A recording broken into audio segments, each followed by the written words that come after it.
Niba nzapfa nzapfe. Esiteri igice cya 4 umurongo wa 15 wa 16. Nuko Esiteri atuma kuri Moridekayi aramusubiza ati: Genda uteranye Abayuda bari Shushani bose, mwiyirize ubusa munsabire, mumare iminsi 3 ku manywa na nijoro, mutagira icyo murya cyangwa munywa. Nanjye banjye tuzabigenza dutyo. Uko niko nzasanga umwami nirengagije itegeko, kandi niba nzarimbuka nzarimbuke. Gusohoza umurimo wahawe n'Imana nicyo kintu gifite agaciro mu buzima bw'umuntu. Ibindi byose biribagirana bigashira, ariko ibyo byo bizahora byibuka iteka ryose. Kuba benshi batabikora ariko si uko batabishaka, ahubwo nuko batemera gutanga ikiguzi cyabyo. Esiteri yabanje gutinya ingaruka zo kujya imbere y'umwami atamutumiye, ariko Moridekayi amaze kumuhugura yemera kubikora.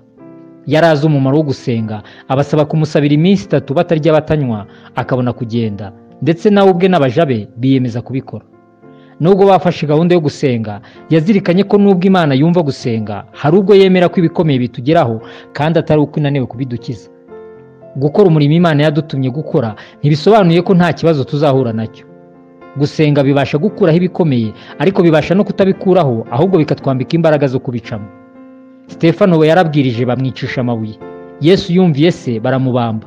N'abandi benshi bakoze iby'Imana ishaka, nyamara birangira bishwe. Hariho n'ab'Imana yakijije nka Daniyeli ndetse na Esiteri ubwe, ariko kumvira kwabo ntikwari gushingiye ku kuba Imana igomba kubakiza. Nk'uko Saduraka, Meshaki na Abedenego babwiye umwami Nebukadinezari ko Imana yabo ibasha kubakiza, ariko ko naho itabakiza batayihemukira, niko natwe dukwiye kuyumvira, atari igihe iri budukize gusa, ahubwo no mu gihe ibasha kutadukiza. Hari ubwo abantu basa n'abashaka kubwira Imana ko bazayikorera ari uko bitabashyira mu bibazo, ariko kuyikorera nyakuri ni ukwemera kuba igitambo. Ntabwo dufasha abandi kuko dufite ibisagutse, ntabwo dukiranuka kuko dufite ibyo dukeneye byose.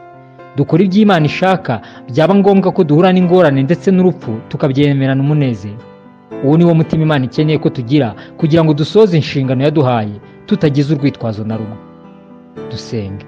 Mwami Yesu, nshoboza gukora ibyo ushaka ntazanye impamvu z'inzitwazo, mu izina ryawe Yesu, amen.